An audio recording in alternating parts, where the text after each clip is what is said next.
이재명의 데스노트가 있는 것이 아닌가 할 정도로 어제도 또 이재명 후보 관련 무고한 공익 제보자의 생명을 앗아갔습니다. 이재명 후보와 민주당은 대남 녹취 조작 의혹의 당사자라고 조롱하면서 어쨌든 명복을 빈다고 가증스럽게 고인을 또 한 번 농락했습니다. 민주당의 압박을 받는 과정에서 벌어진 일이라는 유족들의 피눈물 나는 통곡도 외면한 채 고인과 유족들을 2번 죽이고 있는 것입니다. 최근 믿기 힘든 연쇄 사망 사건의 국민적 의혹과 분노가 극에 달하고 있습니다. 국민의 명령으로 간접 살인을 방조하는 극악무도한 문재인 정권을 심판할 날이 아직도 55일이나 남았다는 것이 한탄스러울 지경입니다. 어제 전국 시도당 위원장 회의를 해보니 전국 각지에서 대장동 게이트로 시작된 무고한 죽음들에 대해서 이재명 후보는 즉각 사과하고 후보직에서 물러나야 한다는 국민 여론이 들불처럼 일어나고 있다고 합니다.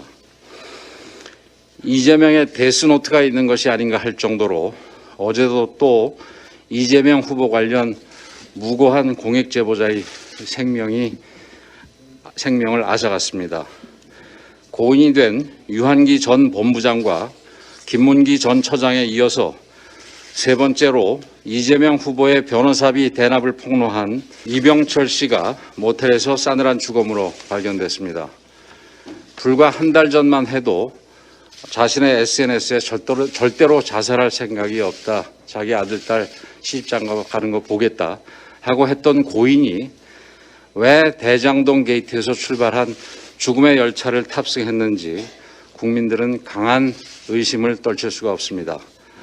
이러한 믿기 어려운 죽음의 팬데믹 앞에서 이재명 후보와 민주당은 대남 녹취 조작 의혹의 당사자라고 조롱하면서 어쨌든 명복을 빈다고 가증스럽게 고인을 또 한 번 농락했습니다. 민주당의 압박을 받는 과정에서 벌어진 일이라는 유족들의 피눈물 나는 통곡도 외면한 채 고인과 유족들을 2번 죽이고 있는 것입니다. 대장동 특검 반드시 실현되어 진실이 낱낱이 밝혀져야 할 것입니다. 우리 당은 의문사 진상규명회를 말씀드린 대로 설치해서 끝까지 진실을 추적하겠습니다. 최근 대장동 게이트의 문을 죽음의 빗장으로 막는 것도 모자라서 민주당과 일부 언론이 김대엽식 비열한 정치 공작을 다시 시작하고 있습니다. 이것만 보더라도 이재명 후보와 이 대장동 게이트가 연관이 돼 있다라는 강한 의심을 주는데 부족함이 없습니다. 그리고 이것이 바로 우리 국민의힘이 비열하고 저급한 문재명 정부 시즌2 탄생을 막고 반드시 윤석열 정부를 세워야 할 가장 큰 이유라고 할 것입니다.